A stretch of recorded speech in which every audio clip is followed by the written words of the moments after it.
यीशु के मधुर नाम में आप सबों को फिर से एक बार नमस्कार, जय मसीह की। प्रियो, आज का विषय है चिंताएं, निराशाएं, परेशानियां।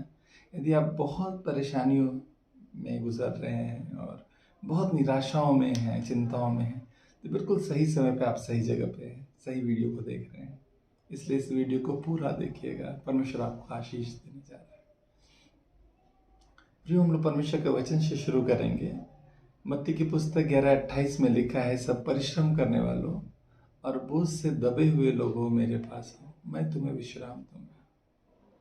ये परमेश्वर कह रहा है। प्रियो, एक तरफ है कि आप परेशान हैं, आप बोझ से दबे हुए हैं, चिंताओं से, कर्ज के बोझ से दबे हुए हैं, बहुत सारी चिंताएं हैं और आप समाधान खोज रहे हैं। और दूसरी तरफ परमेश्वर की आवाज गूंज रही है धरती पर, हे सब परिश्रम करने वालों, बोझ से दबे हुए लोगों मेरे पास आओ, मैं तुम्हें विश्राम दूंगा।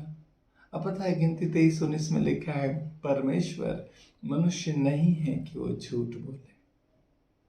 प्रियो, पता है, एक छोटी सी बात आप सोचिएगा कि आपके कॉलोनी में या आपके घर के आसपास अक्सर सब्जी बेचने वालों की आप आवाज़ सुनते होंगे।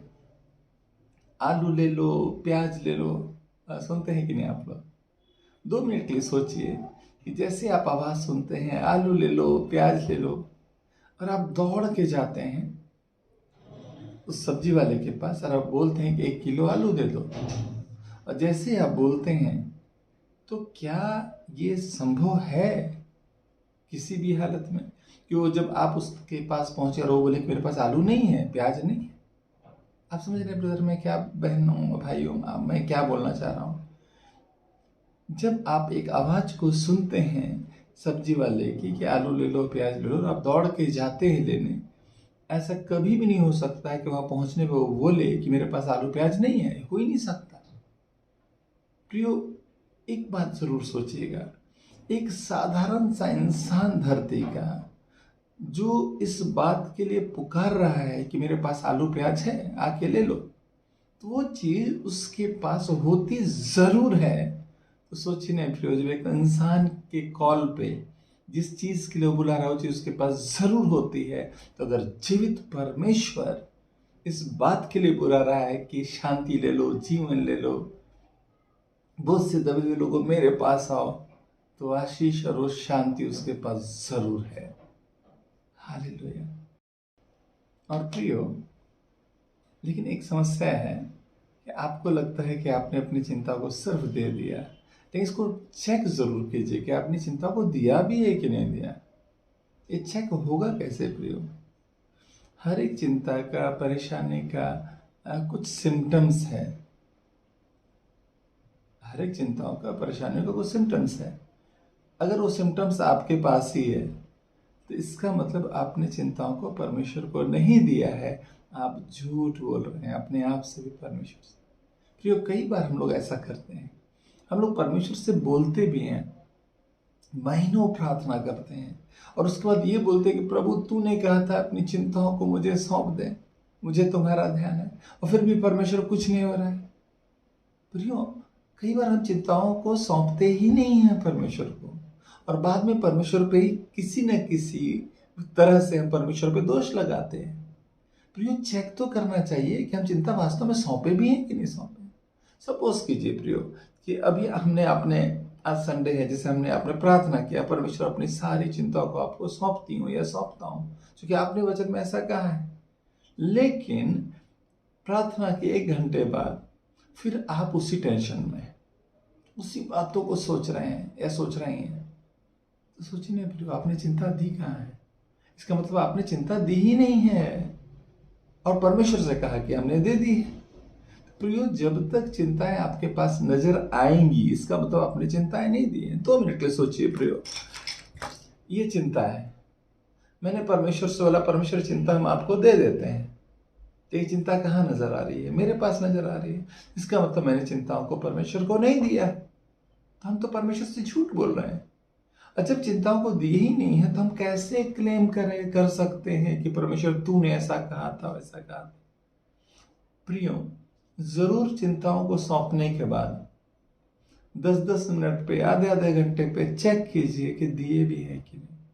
चिंताओं को देने का मतलब होता है ये आपकी सारी चिंता, सारा बोझ है, और आप प्रार्थना करते हैं परमेश्वर हम अपनी सारी चिंताओं को आपको दे देते हैं।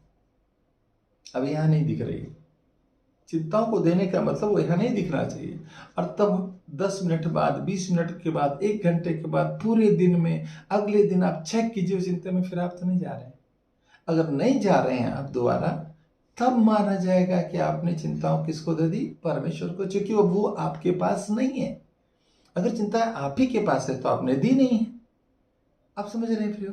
जीवित परमेश्वर को जब हम आप चिंता ऐसे दे देते हैं तो आपके पास नजर नहीं आनी चाहिए। यही पहचान है कि हमने अपने कोई चिंता को परमेश्वर को दे दिया। और प्रियो, यदि हम और आप जीवित परमेश्वर को सच में चिंताओं को सौंपने में सक्सेसफुल हैं, परमेश्वर कहीं सक्सेसफुल है आसानी से उसको समाधान करने में। प्रियो, ज्यादातर समय में हम लोगों से मिस्टेक ये होता है, हम प्रार्थना में चिंता दे तो देते हैं लेकिन देते नहीं, हमारे पास ही रहती है। प्रियो, उसका छोटा सा समाधान है चेक करने का। यदि प्रेयर के बाद, परमेश्वर को चिंताओं को सौंपने के बाद भी यदि आप चिंता में हैं, आप समझ लीजिए कि आपने परमेश्वर से झूठ बोला है और अपने आप को भी धोखा दे रहे हैं, और बाद में कहीं ना कहीं दोष परमेश्वर पर ही लगने वाला है जाने अनजाने में, कि परमेश्वर ने समाधान नहीं किया। नहीं प्रियो, परमेश्वर झूठ नहीं बोलता। प्रियो, गिनती 23:19 में लिखा है परमेश्वर मनुष्य नहीं है कि वो झूठ बोले। प्रियो, अपने वचन को पूरा करना वो जानता है बड़ी आसानी से, जो उसकी दृष्टि उसके वचन पे हर समय लगी रहती है। यिर्मयाह 1:12 के आखिरी समय लिखा है कि मैं अपने वचन को पूरा करने के लिए जागृत हूँ। प्रियो, जिस वक्त हम आप सो रहे होते हैं उस वक्त उसकी दृष्टि अपने वचन पे लगी रहती है, ताकि मनुष्य जब इस पर भरोसा करे उसमें एक भी बिंदु फेल नहीं होने पाए। प्रियो, यदि आज फिर से मैं आपसे निवेदन करना चाहूंगा, प्रियो, यदि आप सच में चिंताओं में हैं, परेशानियों में हैं, किसी भी प्रकार के बोझ में हैं, उसकी आवाज है मेरे पास आओ, मैं तुम्हें विश्राम दूंगा। और यदि आप सच में अपनी चिंताओं को परमेश्वर को सौंप दें तो सच में सौंप दीजिएगा। फिर यहाँ आनी नहीं चाहिए, आई तो यानी फिर आपने नहीं सौंपा है। फिर यदि आप चिंताओं को, परेशानियों को, बोझ को सौंपने में सक्सेसफुल हैं, परमेश्वर बड़ी आसानी से निकालने में सक्सेसफुल है। फिर बस एक काम कीजिएगा, चिंताएं आएंगी जरूर, ये मैं नहीं कर रहा हूं कि दोबारा आएंगी नहीं। जैसे आप सौंप के बाहर निकलेंगे घर से, 1 घंटे बाद, 2 घंटे बाद चिंताएं फिर आएंगी, लेकिन उसको आपने किसको दे दिया है? परमेश्वर को। इसका मतलब एड्रेस चेंज हो गया। जैसे ही दोबारा चिंता आए उसको बोलिए प्रभु यीशु के नाम से चले जाओ कि एड्रेस इज चेंज, एड्रेस ये नहीं है, अब एड्रेस ऊपर का है, परमेश्वर के पास तुम लोग जाओ, परमेश्वर संभाल लेगा। समझ रहे हैं प्रियो? चिंताओं को परमेश्वर को देने के बाद उसका एड्रेस चेंज हो चुका है, आपके पास फिर वो आएगी चिंताएं। उसको बोलिए अब यहाँ रॉन्ग नंबर, रॉन्ग एड्रेस, ऊपर जाओ, परमेश्वर के पास जाओ, हमारे पास जगह नहीं है। तो फिर आप करेंगे क्या? उतने समय जो 24 घंटे चिंता में रहते थे, वचन में लिखा सदा आनंदित रहो, निरंतर प्रार्थना करते रहो। कीजिए ना सारे काम, स्कूल के काम, कॉलेज के काम, बिजनेस, जॉब, जो मर्जी, घर का काम कीजिए, लेकिन धन्यवाद देते हुए, वचन को याद करते हुए। लेकिन याद रखिएगा प्रियो, यदि आप सच में चिंताओं को सौंपने में सफल है, यानी वो फिर यहाँ दिखनी नहीं चाहिए, तभी माना जाएगा आपने सौंप दिया। निश्चय परमेश्वर कहीं सफल है आपकी चिंताओं से, उस दलदल से निकालने में। प्रियो, परमेश्वर आपको बहुत हयात की आशीष दे। प्रियो, अगर इस वीडियो से आपको आशीष मिली है तो जरूर इसको खूब शेयर कीजिए, सब्सक्राइब कीजिए, दूसरों से करवाइए और लोगों को बताइए कि वचन को पूरा पूरा देखें। परमेश्वर अपने वचन को अपने बड़े नाम से अधिक महत्व देता है। वीडियोस पूरा देखें, दूसरों को सिखाएं वचन को आदर देना। परमेश्वर आप सबों को बहुत हयात की आशीष दे। मिलते हैं अगले एपिसोड में। सबको जय मसीह।